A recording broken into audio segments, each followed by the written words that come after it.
Hello and welcome to Self Talk. I'm Rachel Astarte. Today, my guest is Judith Costa. She is an unconditional love coach, seminar leader, writer, and speaker with a master's degree in analytical psychology and psychotherapy and an MBA. She's a certified consultant and teacher of the Akashic Records, a Reiki Master, and a certified happiness trainer. Judith, thank you so much for being on Self Talk. Well, thank you so much for inviting me, Rachel. It's a pleasure to be here with you. Yeah, I'm very excited about our subject today, which is the self and loving the self. So before we get into all that, I wonder if you could share with us, how did you get into this field? What was your calling? I will say that I didn't love myself at all. I didn't even know that my problem was that I didn't know who I was or how to really love myself. And it's exactly about the topic of the podcast. We were talking before about how we talk to ourselves. And I'm very analytical and I was very critical. I didn't realize that I was trying to improve my life, but judging myself, not from a place of love, not from a place of understanding or just acceptance that it's the first step to change something. Then what was happening is that when you don't like your reality, there is a moment where you may shut down. And I was depressed. My relationship with my husband was not where I wanted it to be.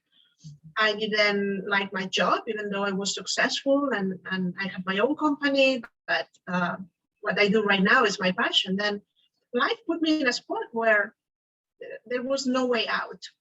Then I had to start looking for answers. And this is what I did.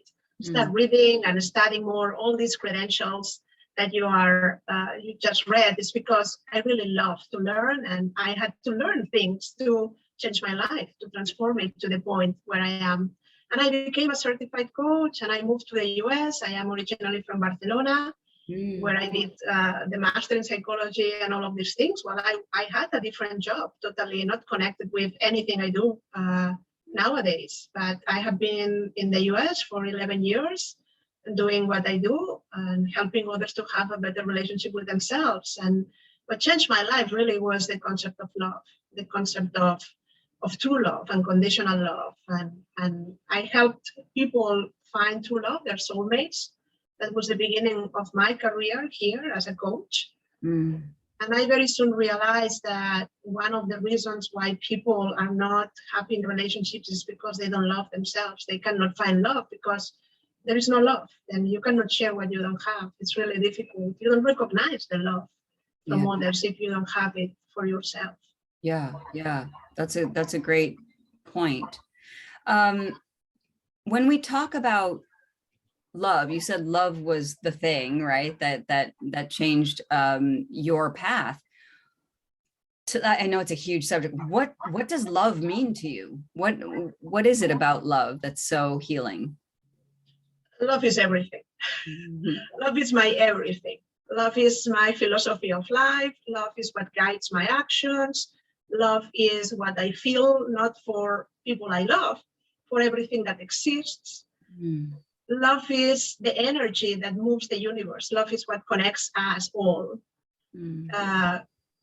Love is, and the rest is like exist, but it's something we create. I teach a class also on how to manifest your desires, and people say, but why are you teaching this when your core business is self-love and love and unconditional love? Because the energy from where you can create, you can manifest anything is love. That's the power really that makes you feel connected at the point where you feel this inner joy within yourself that tells the universe that you are ready to receive, that you deserve. Then it's very connected with self-love, with what we call self-love, that it's this unconditional acceptance for who you are, independently that you can be a mess. Your life can be in chaos, but you still can love yourself as you are. And there is always room for improvement. That's such a beautiful point. We like everything can be a mess and you can still have that love. That's what sustains us through these difficult times. Exactly. You don't need self-love when everything is perfect and you're thriving and your life is wonderful. You need to love yourself, especially when things are not working the way you want, when Yeah. you are not there. And we tend to then start criticizing ourselves. We don't like the reality, then we say, I don't want to play life. I mean, I don't like this. I have bad luck. We blame others. We blame the circumstances. Right. Then it's not. It's all about you and what you can do. You have control. You're not powerless. You have control over your life. And there are many things that you can do to transform it. Slowly, slowly, step by step. Right. Right. It's very hard to think of that as like, how do I go from, and you've experienced this, how do you go from not loving yourself or not even being aware that you could love yourself or whatever that means to actually doing it? Not, and in your case, not only doing it, but teaching others how to do it. That's a big leap. It's a process, but the fun thing about the process is like there is a lot of rewarding moments. People think I teach mostly how to, because a lot of people say what you said, like, yeah, I want to transform my life, but I don't know how to start. I don't know what to do. Then the idea is that you don't have to arrive to a place where I kind of what we say, no, I'm going to be happy when I have the house, the job, the resources. No, you can be happy now. Then every step of the process has to have something important in it, and it has. Every book you read, every podcast you listen, every session that you have with a coach or a therapist, change your life, change your perspective, may help to change your mindset. Then I invite people always like, do it on your own way, but do something about it. Take action. You don't know what to do. Okay, the universe will provide. If you ask for help, you will find resources, people, signs, or information that will help you. Yeah, that's such an important point too, because it's almost as though once we decide that that's the path we want to be on, doors begin to open almost magically, you know? And you mentioned about what is love, and let me say what love is not about. Okay, great. Because we have an idea that love is conditional. This is what we learn since we are children. Like people tell us, especially authority figures, like, I'm not gonna love you because you're not a good girl. Or unless you behave, I'm not gonna love you. I'm not gonna give you what you want, or you're gonna be punished. Then we tend to start like figuring out in our minds that in order to be accepted, in order to be loved, we have to be a certain way. We have to be the way our caregivers or caretakers or friends or peers or they want, because then they're gonna like us. And we want to feel accepted. We want to feel loved. We have all this, we are social beings and we want to be connected with others. Then we have this first part of the programming, I will say, that says, you cannot be you, authentically you, because then you're not going to be loved. And we start shifting in order to be in a relationship. I tend to do that in my both marriages. I abandon myself to be the person that I thought I had to be in that relationship to keep it alive. Then we have all this idea since the beginning, what you hear in radio and TV, in songs, what people told you, that love is conditional. I am with you, I love you, until I stop being with you, then I stop loving you. Then I like you if you are the way I want. And if not, I stop liking you, then goodbye. But that's not love. That's a different thing. Love, true love is unconditional. Even soulmates have a bond of eternal love between them. That's the real meaning of a soulmate.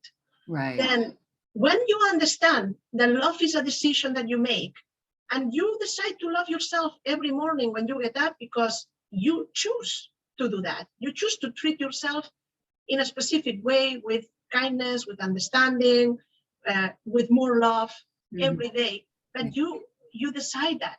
Nobody has to tell you that you deserve to be loved. And that's really hard. That's really hard for people who, as you mentioned, when our caregivers, our parents, our teachers, our coaches, whoever it is that we're listening to as children, are telling us we're not enough, or are being really quite abusive and telling us we're ugly, we're stupid, we're whatever, I wish you were never born. I mean, these things happen, right? this really is a difficult pattern to undo. Now we know it's possible. Thank you to neuroscience. Yes, yeah, thank you. Neuroscience and neuroplasticity of the brain. We can change how we think, but it's also, I believe it's also a feeling. It's also a bodily experience to understand that you are connected to everything. And that, and you know, as you said earlier, love is what holds the fabric of the universe together. I believe love is what created us all. And Yes. so we carry that within us and the capacity to love and to love ourselves. So I often say with my patients, if you love anything else, then you can love yourself. You know, if there's anything else, even your dog or your cat or whatever, or a niece or nephew, you can love. So there's no reason why you can't put that on yourself or return that love to yourself, except for all those obstacles that we just mentioned. That is part of the coaching process or the therapy process. Yeah, but a lot of people think that because I had this experience in my past, I have this trauma, then it's going to control my present and my future. And again, letting go, that is something that unfortunately nobody tells us about, how to release things, how to really overcome obstacles, how to forgive.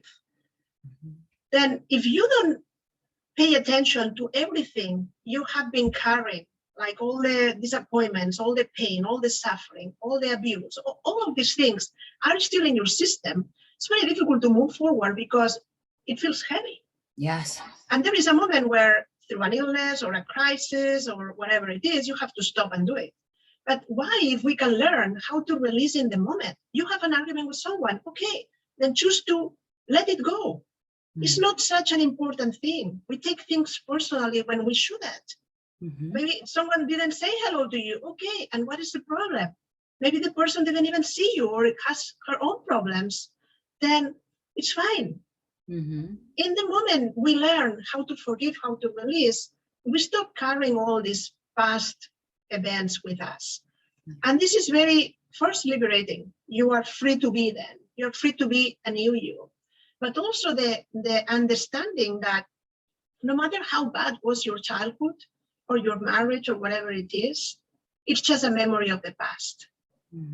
And again, the power that we know that the brain has nowadays to create new paths, new neural circuits where you reinforce something different, for example, the love for yourself, and you start understanding at the physical level, but also at an emotional level and a mental level all together, that maybe that was something that you experienced, but it's not who you are. You are much more important than that. You are here with an essence that is pure love, is pure unconditional love that will take you to a different space. As a human, yes, you are having a lot of pain and maybe the world is in chaos and there is a lot of suffering, but you are made of a different substance. And if you connect with this essence, if you can really shift between this human being that you are and the love that you have as you at your core, you will understand that your soul has had a journey with many, many different incarnations, with many different stories that have happened to you, as in your essence. But they are just stories. They are just opportunities to improve your life, to transform, to be more loving. Right. You learn how to love by loving. Right. And it sounds like what you're saying is one of the obstacles we have to this awareness is holding on to the past and holding on to the trauma and owning it as ours. We become so attached to it that we believe that it's who we are. Then we become attached to something that we didn't want to experience in the first place. Yeah. And then we carry it all our lives with us, and we live and live it again and live it again and live it again because we don't know how to take it out of the system. We don't even think that it's possible. We don't even want, because it's part of our identity. Yeah, we don't know anything different because that's the patterning we've received, right? Yeah, but there is a lot of things that you can do. Lot of things that you can do. But yeah, when we start the process, it seems so strange because we're running the same program over and over and over again in our mind. Shifting a little bit, what are the benefits of self-love? Oh, many. From better health, more well-being, happiness, but not happiness for external circumstances, inner joy, feeling more connected, more in a state of flow, being able to attract more abundance not in the financial only aspect, in every area of your life. I have when I was traveling, not now, but I had a lecture that it's loving yourself is the solution. And when I start the lecture, I invite the people there, say, tell me any problem you have in your life, and I'll solve it in terms of self-love. I'll tell you how to do to resolve it, because self-love is really the solution. It's the solution for addictions, it's the solution for unhappiness, it's the solution for the emotional, physical problems that we have. It's connected with everything that is happening in our life. Would you say even physical ailments? I think you just mentioned that. Yeah, I mentioned that because after I went through experience of cancer, thyroid cancer, it wasn't aggressive. And the first workshop that I had was how to find your soulmate, as I told you. Then I created the fall in love with yourself, because the business gravitated towards self-love. And after my cancer experience and everything I discovered, I took 1.5 years before I decided to go through the surgery in order to heal but the root cause of that cancer, not only like remove the part of my body that was they're not working. Then fall in love with your body was created from a perspective that behind every illness, there is an emotional component.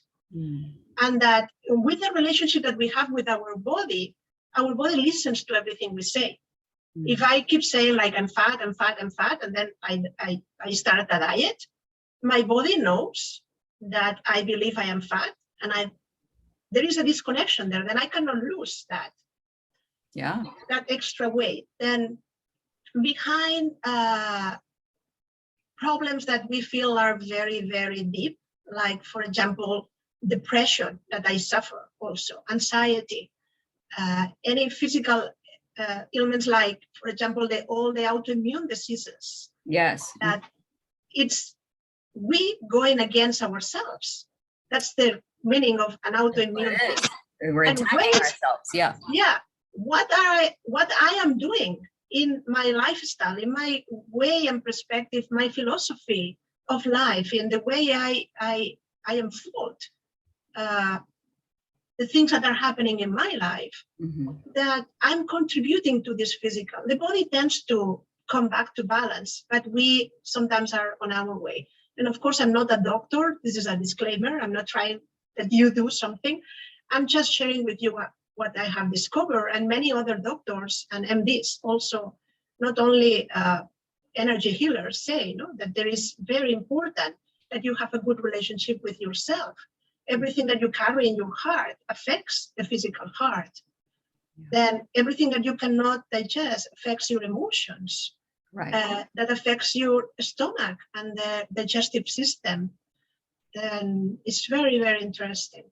Yeah, it is. It is. And when we are stuck in that, and you made the reference to, if you're trying to lose weight, but you have this belief that you're fat and it's not a supportive feeling about yourself.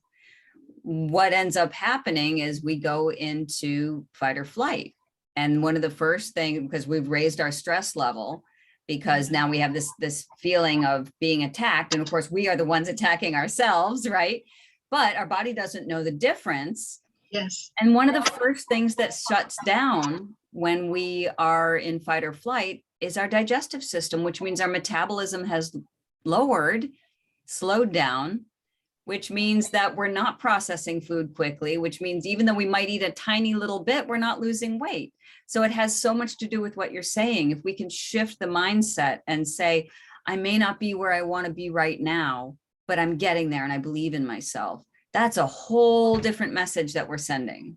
Of course. And I'm here to empower people, to tell you that you can do whatever you want. Mm-hmm. That even if you have tried many times, there is a different way. There is a way. There is a loving way to arrive where you want to be. Like self-love is so powerful that you can transform any circumstances that you have in front.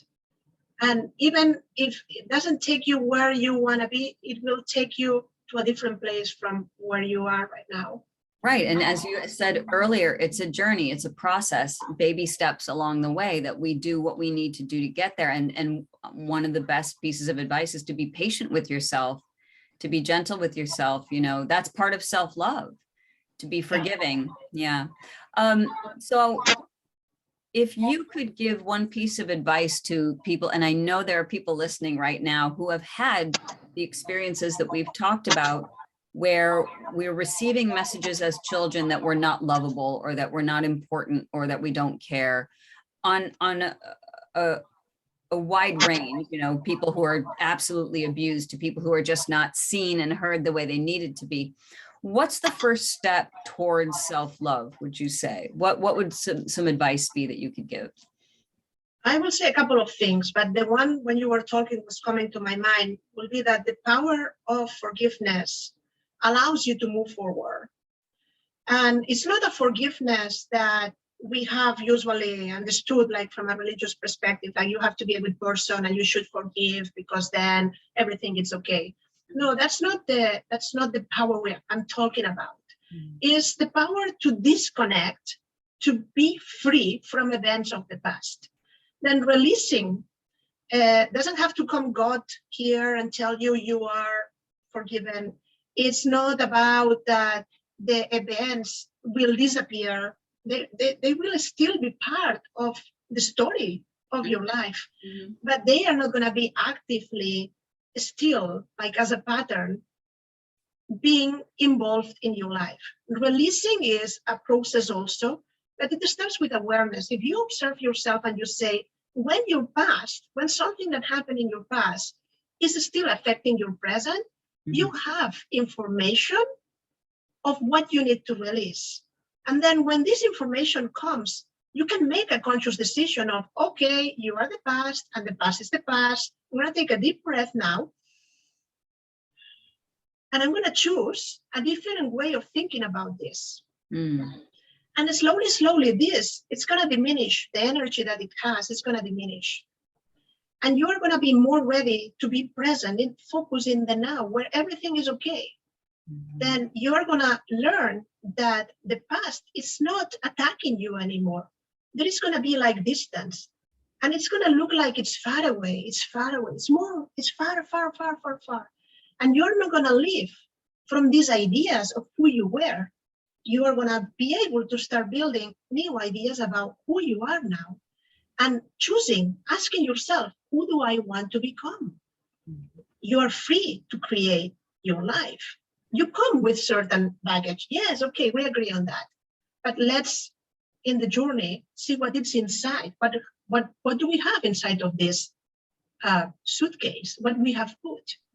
And maybe sometimes we have to just let go of things that are not serving us anymore.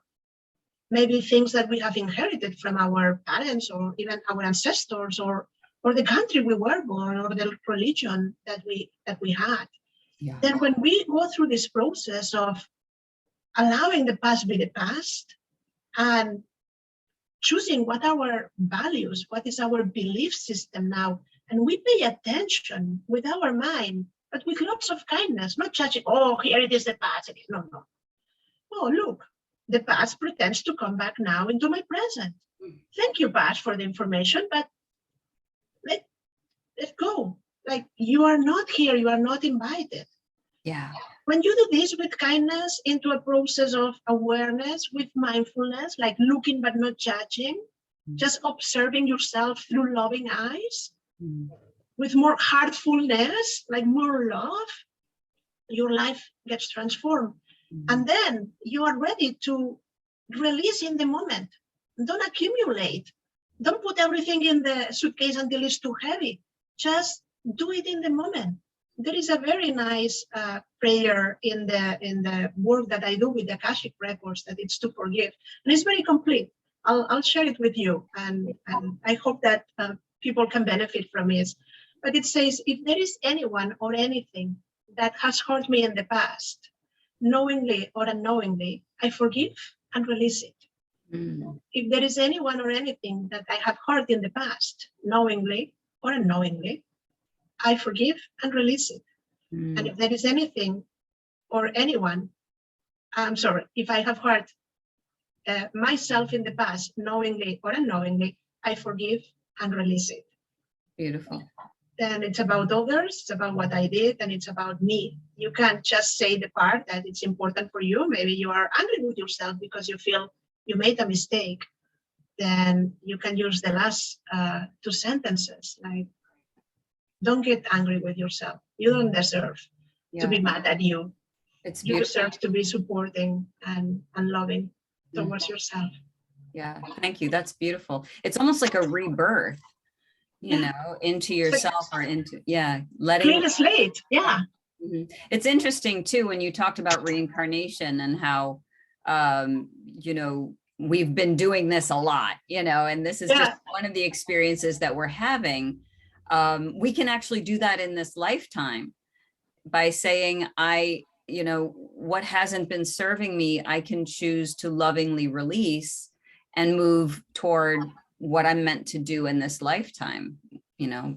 Yeah, I mean, I'm sure you know, the power of the unconscious, where we have like a storage of information there, it's so big in our lives. We think that we make conscious decisions, but your conscious maybe have a 5% power. Right. That's a lot of the power is taken by the unconscious. That's the reason why I had all these different tools. Like I do past life therapy regression. I work with dream interpretation, with the Akashic Records, because a lot of the problems that we have nowadays are connected with things that we already have experienced, as you were describing. Yeah. Some people get stuck in a pattern, but the pattern has been there, rooted for many, many, many lifetimes. Right. Poverty, vows, agreements, traumas that started a long time ago, problems in relationships. And it's very interesting that the universe will, like, once again, will put you in the same circumstances or similar to give you an opportunity to do it differently this time. Yes. Yeah. And this is what happens in many of the relationships, that we get stuck. Now we tend to attract the same kind of partner. Mm-hmm. Like, again, it's like, oh, I married and it looked totally different. And here I am, stuck at the same point. Yeah, sure. Because that was exactly the person that you needed to be with in order to understand. Sometimes you say, oh, I'm with someone that it's like controlling or abusive or doesn't allow me to be myself. And you are here and your soul have chosen that you have to learn right here, right now, to love yourself no matter what. Mm-hmm. Then the person is going to put it difficult, but difficult because you have to say, okay, I cannot continue living like that. I have to learn how to set up boundaries. And I don't accept that you speak to me like that. Yes. And I have my needs and I have my desires and I am important also in the relationship. Mm-hmm. Then you find the strength finally to become you. Yeah. Or maybe not. Or maybe you abandon yourself and you deny the love for yourself just because you want to continue being loved by this person. Then the universe don't judge you. Just give you opportunities to say, yes, Judith, do you want to like try again? Mm-hmm. Okay, here you have the chance. Right. And then you choose. Beautiful. And I think that's such an important point too, this idea that whatever challenges we're encountering are really just opportunities instead of things that are trying to trip us up along our path. Not all of them. I mean, there are people that are going through a lot and I don't want to generalize, but most of the little things that really upset us and most of the important issues that we have encountered, yes. Yeah, certainly. Yeah, there's always an exception. So, Judith, how can people find you? Well, the easiest way will be to go to my website, judithmcosta.com. There is information there about private sessions, workshops, retreats, and the links to connect with me in social media are also, if you scroll down at the end, they can subscribe and I will keep them posted about events and lectures and free stuff and blogs and all of this. And there is a contact form when my email is there and my telephone number. Then if there is anything I can do for you, please don't hesitate and connect with me. Okay, beautiful. And I will have your links in the show notes so everyone will have them. Judith Costa, thank you so much for being on Self Talk. Thank you, Rachel. Again, what a pleasure meeting you and having this conversation with you. Hi, this is Rachel, the host of Self Talk with Rachel Astarte, also known as the best podcast you've never heard. Well, let's see if we can change that. If you would take a moment, please, to hit the subscribe button and maybe even that little bell next to it that lets you know when we release a new episode, which is every other week. Thank you so much.